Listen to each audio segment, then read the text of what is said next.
Now, I may moan about the French from time to time, or quite often actually, but there are three things they are very, very good at. That is their food, it's absolutely delicious, their buildings are very interesting, so their architecture is great, and also their mainstream hatchbacks. This is the all-new Citroen C3, and it injects some of that French flair into its design.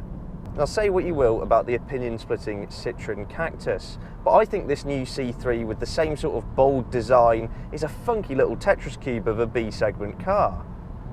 I love the two-tone colour combinations you can have with this car. In fact, there's 36 different combos you can have with different coloured mirrors, fog lights, roofs, little pinstripes. And I think that customisation, that design element to this car is really great. It makes it more individual. Citroen's bespoke air bumps are a nice design feature on this car, but they are deletable if you'd rather not have them. The overall stout silhouette of the car is slightly reminiscent of a crossover, it has to be said, with the plastic cladding along the side. But this top specification Flare model with its 17-inch alloy wheels filling the arches, and particularly in this white and red, it's bold, it's striking, it makes a statement. And I think Citroen have to be commended for that. It looks great. If you think the budget's been blown with exterior styling, you'd be wrong there, because the interior is just as interesting. Check out this dashboard that's trimmed in the same sort of red as the mirrors outside, and the soft touch materials and stitching that runs along it. The cabin's full of quirky little details like these rounded rectangles on the doors and the luggage strap door handles. There's nice chrome details which further lifts the cabin. I mean, there are a few scratchy plastics, but on the whole it not only looks good, but I think it feels quite durable as well.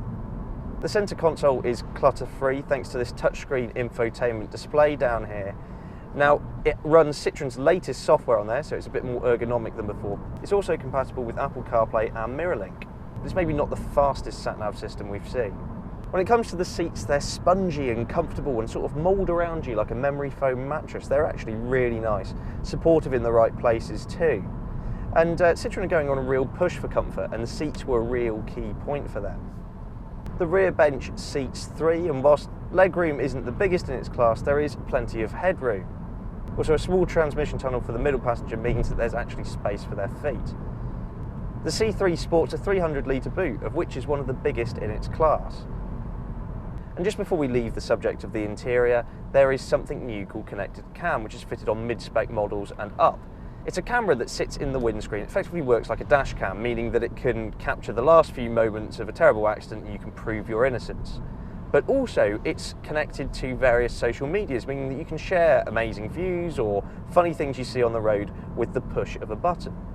So what about on the road? Well, this car has the award-winning 1.2 litre 3-cylinder turbocharged engine that's been found in Citroen and Peugeots before. It won Engine of the Year 2015 and 2016, so they're clearly doing something right.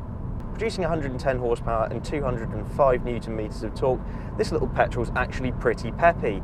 I mean, yes, you do have to work that 5-speed manual transmission to get the most out of it, but it's quite exuberant and it makes quite an endearing little thrummy noise whenever you get to the top of the rev range. This petrol unit can hold its own on the motorway, but you're better suited if you're going to spend long hauls on the M27 with one of the diesel offerings. But around town, the engine's actually rather refined. It's quite quiet, there's not a lot of wind or road noise coming into the cabin here. And yeah, I mentioned that Citroen were going on a focus for comfort.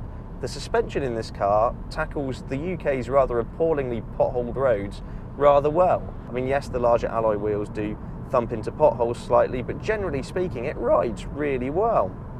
Whilst it might not be the most enthralling car to drive on a British B road, it has to be said that there's plenty of grip. It's reassuring and predictable to drive. And around town, it's that perfect pocket size, it's easy to park. These models have reversing cameras too. And yeah, it's a really strong effort from Citroen, I have to say.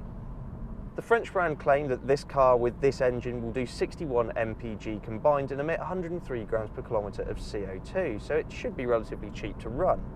With the likes of the new Ford Fiesta pushing so far up market, I think there's going to be a real gap opened up for a respectably priced, rather individual hatchback in the B segment.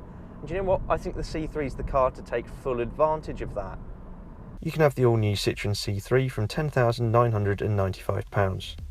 Thanks very much for watching, and let us know what you think in the comments below. Please subscribe for all of the latest and greatest cars to hit the road. For breaking news and written reviews, visit www.insidelane.co.uk.